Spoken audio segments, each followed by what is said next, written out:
Hello students, in this video we are going to discuss about GST amendments applicable for July and November students of 2020 from the topic called ITC, that is input tax credit.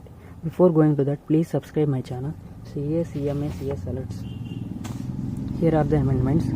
We have majorly 3 amendments from the topic ITC. From them the first amendment is that in the section 36 we can see through example. First, when Mr. X, who is a registered supplier, he supplies goods to Mr. Y, he is also registered recipient. Then Mr. Y can avail ITC on fulfilling 4 conditions. Those 4 conditions are said in section 36. Mr. Y should have invoice, Mr. Y should have received the goods, and Mr. Y should have actually paid the tax.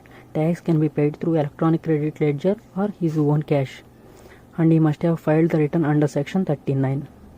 Then Mr. Y can avail ITC, and along with that Mr. X also should upload the invoices in GSTR 1, that is all the outward supplies made to Y he has to upload in GSTR 1.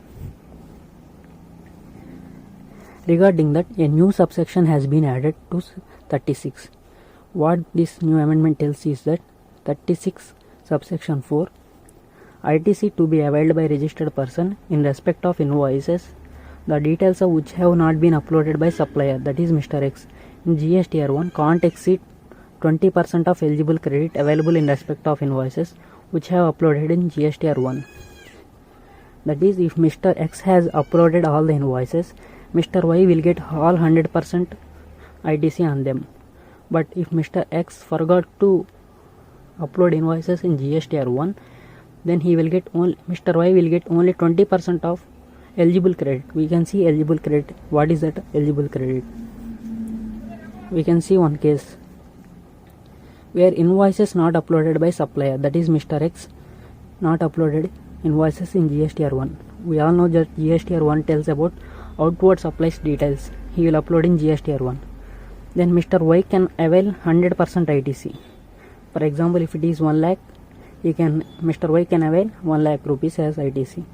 In case invoices are uploaded in GSTR 1, not uploaded in GSTR 1, sorry, here not uploaded, then only 20% of eligible ITC in respect of uploaded invoices. See what is eligible credit, we can see here. Example in amendment, Mr. X sold to Mr. B's goods. How much ITC Mr. B can avail is that he has sent 100 invoices. Out of that, 80 invoices are uploaded by Mr. X. Then the amount is 16 lakhs. He can avail 16 lakhs because 100%. But remaining 20 invoices Mr. X has not uploaded, that is supplier not uploaded in GSTR 1. Amount is 4 lakhs. He cannot avail 4 lakhs as ITC. 20% are not on 4 lakhs but on 16 lakhs.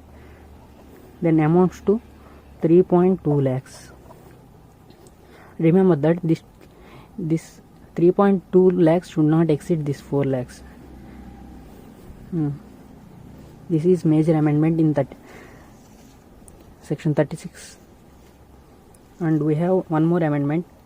We can see that.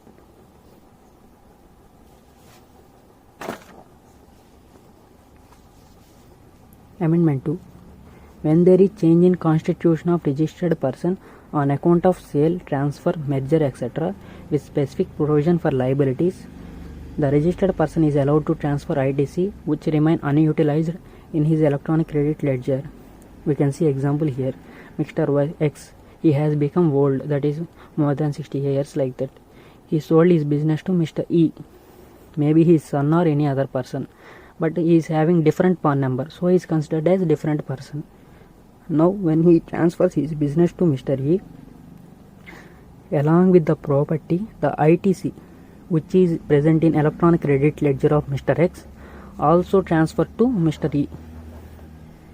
ITC also will be transferred because it is being sold, business is being sold.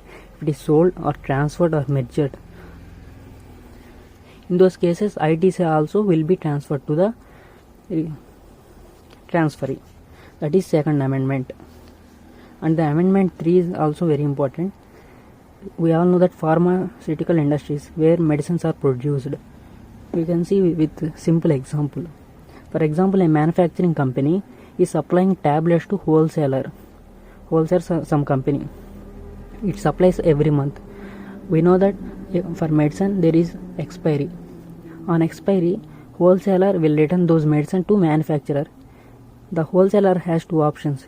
He can treat it as fresh supply and issue fresh invoice, or he can directly return.